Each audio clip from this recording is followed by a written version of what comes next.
Welcome to r/RedditRevenge. This is a story of someone getting back at someone with revenge after being wronged. And today we have 3 great stories, so subscribe, hit the like button, and let's begin. The first story, store manager was fired for stealing goods. The second story, new employee was mired in lies and deceit and was fired. The third story, university president steal my music program. I will SH on his reputation. And the first story is retail revenge on corrupt coworkers and managers. Years ago, I worked at a plus-sized women's clothing store in a bad part of town. The store was part of a national chain, and its clothing was designed for the younger crowd. Our store was not part of a mall, but was part of a strip mall that sat right up against some low-income housing. I really enjoyed working there because I got to help people shop. I also enjoyed helping plus-size girls feel beautiful. My pay was barely above minimum wage, but my husband works in IT, and he makes enough money to keep us comfortable. There were a few things I didn't like about my company.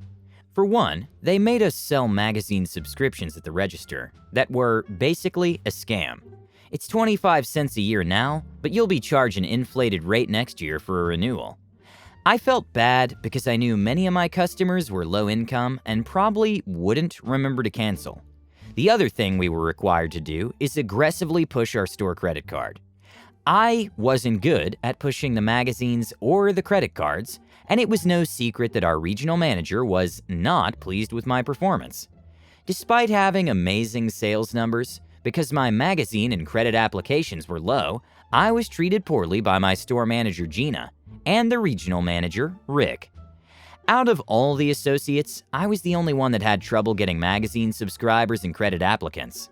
I later discovered that one of the associates had a boyfriend.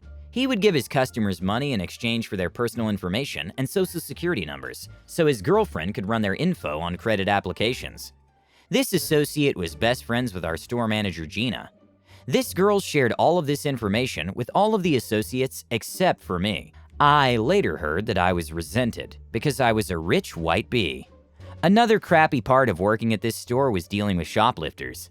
Even though the city's police station was across the street from our store, people would come in and try to pull a fast one on us.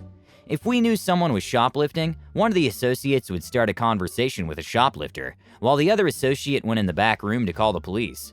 Our store had no anti-theft systems, and it had no security cameras.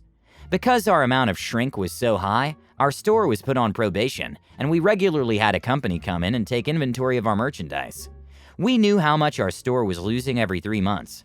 Corporate sent down some head honchos from loss prevention that would interview us one at a time and try to figure out if one of the staff was stealing. The man they sent was named Jack.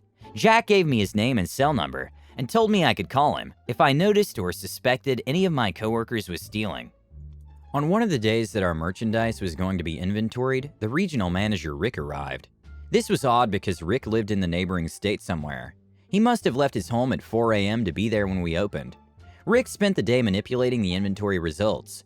He would do things like make the people taking inventory scan empty shoeboxes and inventory shirts twice. I went home and wrote down everything that I remembered. On July 3rd, I received a text from Gina. She wanted to know if I had set aside a particular shirt to purchase for myself. She sent a picture of the shirt.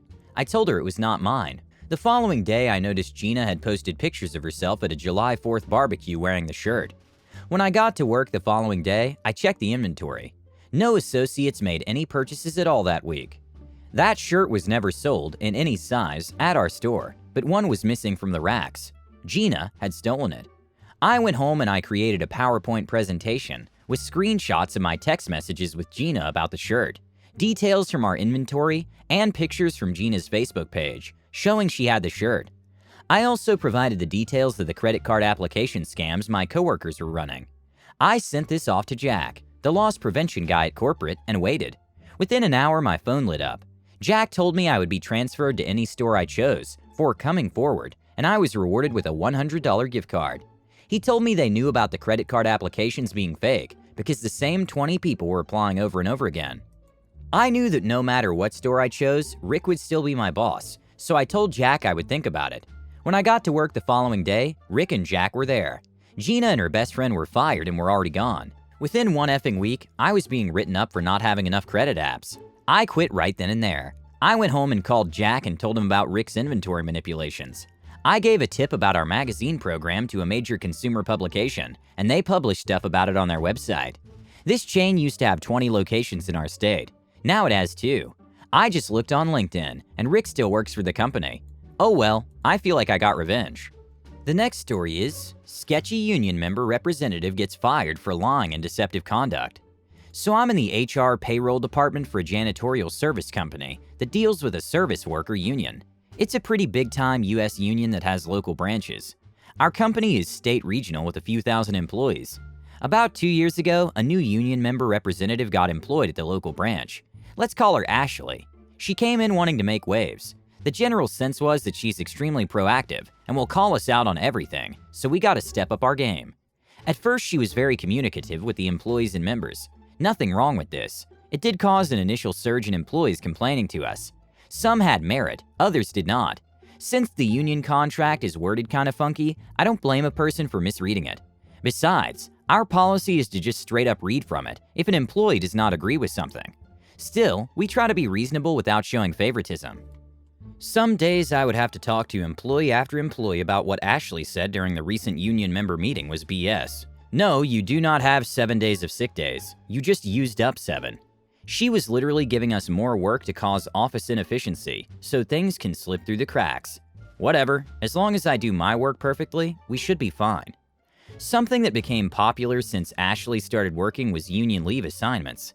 A union employee, plural at times, would be excused from work for weeks. The motion would be brought up by Ashley with employees volunteering, to be picked, and our company approving or denying the motion. I dubbed these employees as the volunteers. Since it was D if we do, D if we don't, we would just play the nice guy card and approve every single one. Sometimes employees that would work alongside the employee that just left on a union assignment would get upset and ask how this is fair. We would just refer to the union contract and ask them to talk to the union about it. We would explain that this is certainly something that the union pushed for in the contract, not the company's. Ashley and the volunteers were known to be pretty buddy-buddy outside of work. When these employees would come back to work, they would push their weight around on the other employees.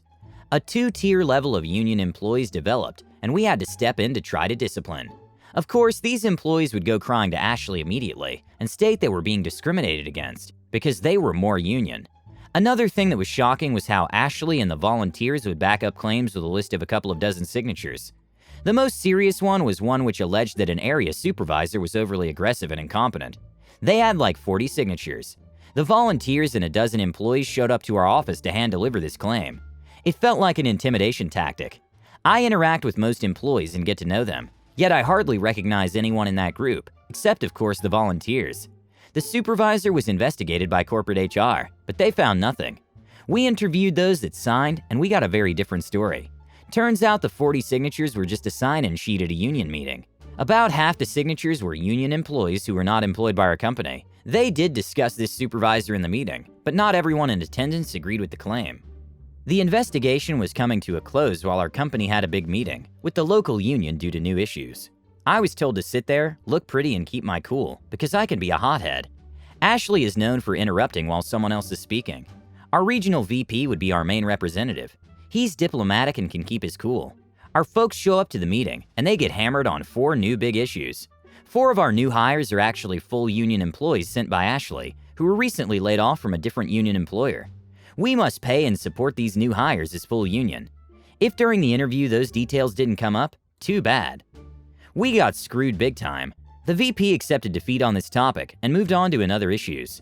But Ashley kept interrupting him. He had had enough. He told her to be professional, stop being so malicious, and to stop lying. My mouth was still open as he was exiting the meeting room. "Oh, that's how you want to play?" said Ashley's boss. In my mind, I thought Ashley's boss probably knows best, that if she's enabling a drama queen professional to cause havoc, she should deal with it, or be asked to. After a few days, the VP emailed Ashley's boss and other union higher-ups about the BS signatures she would collect about claims. Ashley's friends being paid through fake union leave activities with our employees' money, and the overly adversary tone she would carry in our relationship with her. He attached employee testimonials, employees that attended the union meetings, and emails that illustrated his accusations. There was way more sketchy stuff Ashley did, but I just mentioned the worst stuff. Ashley was fired the next day. I'm all for unions, fight the man, and social policies in the land of inequality. Yet there's some bad apples in unions. It should not be surprising because unions are on the decline, and it's very difficult to deal with giant corporations and big business, but we should all maintain a level of mutual respect. Call me out on my BS, but I'll do the same. If it gets personal, let's now see which BS pile stinks more. The last story is, the steal from my program, I destroy your reputation revenge. Back in the late 2000s, I was a student in a small college near a city. I was, like most other students, idealistic, a slacker, and a tryhard about a few things. I really loved music in particular. Well, as the decade was winding down, my university swapped presidents. The previous one had been perceived as odd and weak and old. They replaced him with an Irish-descended lawyer. Now, this guy was the epitome of the creepy, slimy car salesman. Short but burly, former boxer, I think. Loudmouth, lots of bragging too. Like the ladies of the university despite his marriage and their age. Lots of promises, little delivery, and most of all, almost no principles, other than let's raise money and put it towards development. One of his ideas was to take a trust fund specifically for the music department and rate it for over 50% of its original value, leaving the balance at under 3% of the original value. Now, this trust fund was the only thing keeping the music department afloat. We had a world-class pianist there, and a solid set of voice and musical teachers that had worked at the university for many years. The university had chosen to not fund the department, other than a single voice teacher, so that the university could have a choir. By rating this fund, the university managed to fund some nice advancement program for a year. Here's the kicker though, they did not inform the music department that this had happened. 4 months later, almost near the end of the spring semester in 2010, all of a sudden, the music people are all called into an off-campus meeting by the music director. We didn't know what was happening. She informed us what had happened in December of '09. We were in shock. Without that money, the fund was now just a year from drying up. It had over 10 before the drain on it. We were furious. I myself went to the president of the college to have words with him. He told me that he was going to do all he could to pay the department back. He never did. Fast forward about a year. So as I'm about to graduate, an unrelated scandal makes the local media. The university president calls a large meeting of concerned students together and makes a pretty serious physical threat against anyone who goes against his administration. Something to the effect of, if I hear anyone doing X, then I will personally punch them out. I had the good fortune of being in the audience and recorded that particular line. I had it on YouTube in an hour. No smartphone back then. Within 2 days, I was being contacted by local news orgs, and even one national one, asking about the situation. I commented in my name that I couldn't trust this president, and that I felt that the university environment was unsafe if the president felt that he could be violent with students that disagreed with him. Being a tall, big guy, I said that I was less afraid of him than some of my friends, but that it was chilling nonetheless. I gave a few interviews, and combined with the video, it made for a decent weekend story for the news. Oh man, the SH storm that followed. The press hounded the president until he apologized to the students. He was furious. The next time I saw him was a week before graduation. He asked to talk to me. I was informed that I had caused great harm to his plans to fund the university, and that I should be ashamed of myself for robbing the university of so many potential donors. That's when I dropped this on him. Maybe you should have been more considerate of who you steal money from, President. Otherwise, the music department would be functioning next year. He shouted at me that the situation was not the same, and that the funds had gone to good places. He reiterated that I was the worst student that he had heard of. I wish I had remembered that line, and that if he could, he would expel me, but since he didn't have a leg to stand on, he had to settle for kicking me out of his office. I graduated and have had a pretty decent life since. Every time I see him at alumni events that he also attends, he refuses to shake my hand. I just laugh in his face. I hope you love these stories. Don't forget to subscribe if you want to know when the new video comes out.